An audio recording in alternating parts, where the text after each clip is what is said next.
இன்னைக்கு நம்ம கிளாஸ் 10 ஸ்பர்ஷ் புக்ல காவிய கண்டல கொடுத்திருக்கிற செகண்ட் போய்ட்ரியான மீரா கி பத் தான் பார்க்க போறோம். மீரா அப்படின்னு நேம் கேள்விப்பட்டவனே நம்ம எல்லாருக்குமே தெரியும். ஸ்ரீ கிருஷ்ணனை பத்தி நிறைய பக்தி பாடல்கள் பாடியிருக்காங்க அப்படின்னு நம்மளுக்கு தெரியும். நம்மளுக்கு கொடுத்திருக்கிற கவிதால கூட அவங்க ஸ்ரீ கிருஷ்ணருடைய பக்தியை பத்தி தான் பாடியிருக்காங்க. மீராபாயினுடைய பத்தினுடைய லாங்குவேஜ் பார்த்தீங்கன்னா ராஜஸ்தானி, குஜராத்தி, பிரஜ் பாஷா இதனுடைய ஒரு மிக்சடாக இருக்கிறதுனால வேர்ட்ஸ் வந்து கொஞ்சம் டிஃப்ரெண்ட்டாக இருக்கும். அது உங்களுக்கு நான் லைன் பை லைன் எக்ஸ்பிளைன் பண்ணுறேன்.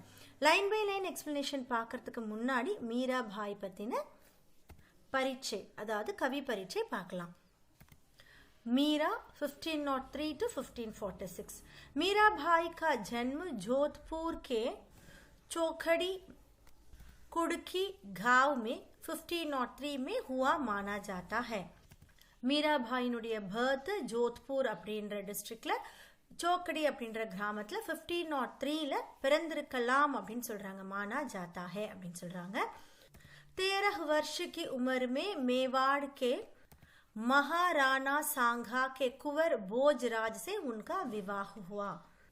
13 இயர்ஸ்ல பாத்தீங்கன்னா அவங்களுடைய மேரேஜ் நடந்திருக்கு. யார் கூட அப்படின்னா மேவாடுக்கே மகாராணா சாங்கா, அந்த மகாராஜாவை சொல்றாங்க. சாங்காக்கே குவர் போஜ்ராஜ் அப்படின்றவர் கூட அவங்களுக்கு விவாகம் நடந்திருக்கு. உன்கா ஜீவன் துக்கோं की छाया में ही बीता। அவங்களுடைய லைஃப் எப்படி இருந்திருக்குன்னு பார்த்தீங்கன்னா ரொம்பவும் சேடாக இருந்திருக்குன்னு சொல்கிறாங்க. ரொம்ப கஷ்டங்களோட தான் அவங்க லைஃப் வந்து ஸ்பெண்ட் பண்ணியிருக்காங்க அப்படின்னு சொல்கிறாங்க. பால்யாவஸ்தா மேஹி மா கா தேஹாந்த் ஹோ கயா தா। அவங்க சின்ன வயசில் இருக்கும்போது, அதாவது அவங்க சைல்டுஹுட் டேஸ்லேயே அவங்க அம்மா இறந்திருக்காங்க. विवाह के कुछ ही साल बाद पहले पति फिर पिता और एक युद्ध के दौरान शवसूर का भी देहांत हो गया। விவாகக்கே குச் ஹி சால் பாத், கல்யாணம் ஆகி கொஞ்ச நாள்லாம் பார்த்தீங்கன்னா அவங்க ஹஸ்பண்ட் இறந்திருக்காங்க. அதுக்கப்புறம் அவங்களோட அப்பா இறந்திருக்காங்க. அதுக்கப்புறம் ஒரு யுத்தத்தில், யுத்தக்கே தௌரான்னா ஒரு யுத்தத்தில் அப்போ ஷவசூர் அப்படின்னா அவங்களுடைய மாமனாரும் இறந்திருக்காரு. भौतिक जीवन से निराश मीरा ने घर परिवार त्याग दिया और वृंदावन में डेरा ढाल पूरी तरह गिरधर गोपाल कृष्ण के प्रति समर्पित हो गई। பௌதிக் ஜீவன், அதாவது அவங்களுடைய அந்த லைஃப்ல வந்து நிராஷ், ரொம்ப டிசப்பாயிண்ட் ஆன மீரா என்ன பண்றாங்க அப்படின்னா கர் பரிவார் தியாகதியா, அவங்களுடைய வீடு, அவங்களுடைய ஃபேமிலி எல்லாமே தியாகம் பண்ணிடுறாங்க. அதுக்கப்புறம் பிருந்தாவனத்துல, அதாவது கிருஷ்ணருடைய இடமான பிருந்தாவனத்துல டேரா டால், டேரால்னா ஒரு குடிசை மாதிரி போட்டு அங்கேயே பூரி தரஹ் கிர்தர் கோபால் கிருஷ்ணக்கே பிரதி, அவங்களோட ஹோல் லைஃபுமே அவங்க யாருக்கு டெடிகேட் பண்றாங்கன்னு பார்த்தீங்கன்னா ஸ்ரீ கிருஷ்ணருக்கு வந்து டெடிகேட் பண்றாங்க. मध्यकालीन भक्ति आंदोलन की आध्यात्मिक प्रेरणा ने जिन कवियों को जन्म दिया उनमें मीराबाई का विशिष्ट स्थान है। மத்தியகாலின் பக்தி அப்படின்னா இந்த மிடிவல் பீரியட்ல பக்தி மூமெண்ட் அப்படின்னு ஒன்று ஹிஸ்ட்ரியில் படிச்சிருப்பீங்க இல்லையா? அந்த டைமில் ஆந்தோலன்கி ஆத்தியாத்மிக பிரேரணா, அந்த டைமில் பார்த்தீங்கன்னா நிறைய ஸ்பிரிச்சுவல் இன்ஸ்பிரேஷன் உள்ள நிறைய கவிகள் வந்து வந்தாங்க. பிரேரணாக்கே ஜின் கவியோं का जन्म दिया, அந்த டைம்ல நிறைய வந்து கவிகள் வந்தாங்க இல்லையா? அதுல மீராபாய்க்கா விசிஷ்ட ஸ்தான் है, மீராபாய்க்கு ஒரு ஸ்பெஷலான பிளேஸ் இருக்குன்னு சொல்றாங்க. इनके पद पूरे उत्तर भारत सहित गुजरात, बिहार और बंगाल तक प्रचलित है। அவங்களுடைய பத், அவருடைய கவிதைகள் பார்த்தீங்கன்னா பூரே உத்தர் பாரத், நார்த் இந்தியாவில் சேர்த்து பார்த்தீங்கன்னா குஜராத், பீகார், பங்கால் வரைக்கும் ரொம்பவும் ஃபேமஸாக இருந்திருக்கு. மீரா ஹிந்தி और गुजराती दोनों की कवियत्री मानी जाती है। மீராபாய் பார்த்தீங்கன்னா ஹிந்திலையும் அவங்க ஒரு கவியத்ரியா சொல்றாங்க. அதே மாதிரி குஜராத்திலையும் பார்த்தீங்கன்னா குஜராத்லையும் அவங்கள வந்து ஒரு கவியத்ரியா கருதுறாங்க. संत रैदास की शिष्या मीरा की कुल 7-8 कृतियां ही उपलब्ध है। संत रैदासिनुடைய சிஷ்யரான மீராவினுடைய 7-8, அதாவது 7 to 8 கிருத்தியான ஒர்க்ஸ், அவங்களுடைய ஒரு 7 to 8 ஒர்க்ஸ் தான் இப்போ அவைலபிளாக இருக்கு அப்படின்னு சொல்றாங்க. மீரா கி பக்தி தைன்ய और மாதுரிய பாவ் கி है। அவங்களுடைய பக்தி எப்படிப்பட்டதுன்னு பார்த்தீங்கன்னா ரொம்பவும் தைன்ய, ரொம்ப கைண்டடா, ஹியூமிலிட்டி அப்படின்னா என்ன மீன் பண்ணுறாங்கன்னா ரொம்பவும் டவுன் டு அர்த்தாக இருக்கும். அதே மாதிரி மாதுரிய பாவ் ரொம்ப ஸ்வீட்டாகவும் இருக்குன்னு சொல்கிறாங்க. इन पर योगियों, संतों और वैष्णव भक्तों का सम्मिलित प्रभाव पड़ा है। இவங்களுடைய இந்த பக்தியில யோகியும், சந்தோம், வைஷ்ணவ பக்தம் எல்லாருமே இன்க்ளூட் ஆயிருக்காங்க. அவங்களுடைய இதுவும் எஃபெக்டும் இதுல இருக்கு.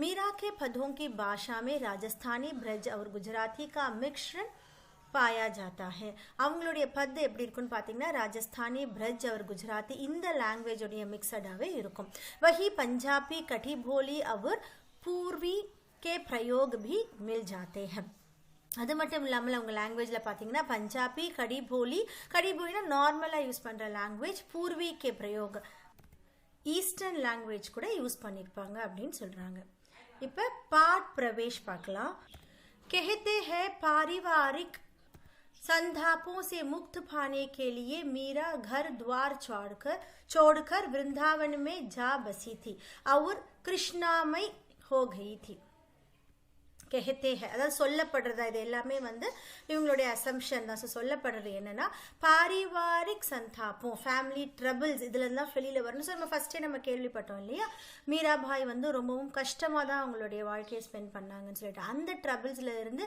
முக்து பானிய கேலியே வெளியில வரணும் அப்படின்றதுக்காகவும் மீராபாய் என்ன பண்றாங்கன்னா घर द्वार छोड़कर घर द्वारனா வீட்டை விட்டு வெளியில வரதுன்னு மீன் பண்றாங்க घर द्वार छोड़कर वृंदावन में जा बसी थी बसीना செட்டில் ஆகிறது वृंदावनத்துல வந்து செட்டில் ஆகுறாங்க और कृष्णमय हो गई थी कृष्णमय அப்படின்னா கிருஷ்ணருடைய ஒரு பக்தராவே மாறிட்டாங்க इनकी रचनाओं में इनकी आराध्या कहीं निर्गुण निराकर ब्रह्म कहीं सगुण सागर गोपी वल्लभ श्री कृष्ण और कहीं निर्मोही परदेशी जोगी के रूप में संकलित किए गए हैं அவங்களுடைய ரச்சனாவும் அவங்களுடைய ரைட்டிங்ஸ் எல்லாமே பார்த்தீங்கன்னா அவங்களுடைய கிரியேஷன்ஸ் எல்லாத்துலேயுமே இன்கே ஆராத்யானா அடோரபிள் அதாவது ஆராதனைக்குரியவங்க சொல்றாங்க யாரை மீன் பண்றாங்கன்னா இவங்க வணங்கக்கூடிய ஸ்ரீ கிருஷ்ணரை சொல்றாங்க இவங்களுடைய ஆராத்தியான ஸ்ரீ கிருஷ்ணர் நிர்குண் நிராகர் பிரம்ம நிராகர்னா நிர் பிளஸ் ஆகார்னா ஒரு ஃபார்ம்னு அர்த்தம் ஸோ ஒரு ஃபார்ம்லெஸ் இல்லை அதாவது ஒரு